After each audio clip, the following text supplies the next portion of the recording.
Higehiro, after being rejected, eye-shade and took in a high school runaway. Also known as my underage high school runaway can possibly be this cute, horny, depressed, wholesome?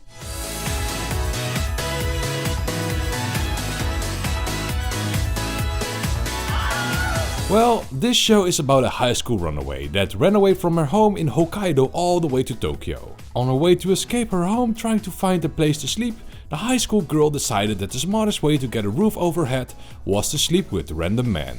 Now, if this series was about speedrunning every STD under the sun, then congratulations, our runaway high schooler won the first, second and third prize, including a trip to the nearest physician. This series is about self-acceptance.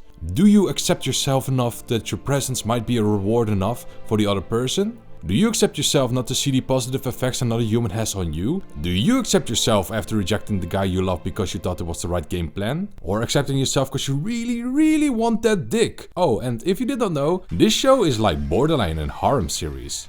There is the high school student with the adult proportions infatuated with him because he is the first guy to keep it in his pants after meeting her. There's the Ara boss, whose tits are so big that a new alphabet needed to be invented to measure her size. Who disliked the fact that how quickly the guy she rejected was back on his feet talking to other women. Ooh. And this fucking bitch. And who is this guy? Well, his name is Yoshida, and I don't know about you, but his looks kinda remind me of Saitama when he still had hair. Aside from looking like the pinnacle sex appeal, he's just an average salaryman. He does his job, is never distracted, and at the end of the day, he leaves.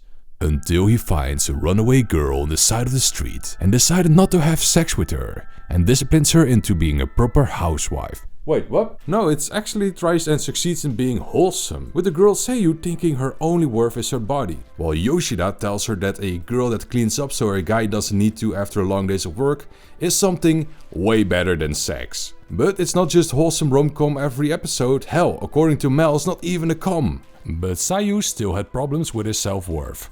Due to a shitty father and an uncaring mother, she thinks very little of herself. At first, not being able to believe that she's able to stay at Yoshida's house without sex, even though every other man wanted her on their dick. But like I said, Yoshida with the 420 IQ play is having the way better deal. Speaking of sex, I do like how in this series sex and the sexy moments have been portrayed. When she first was introduced, Seiyu was portrayed pretty cute and flirty. But during the more serious moments and her sexual exploitations and her flirtatious attempts are drawn more or less non-sexual. Yes, you can see her tits and yes, she's standing in her underwear, but it's more of a set dressing than actual fabric material. And this show also constantly tries to ask the same question.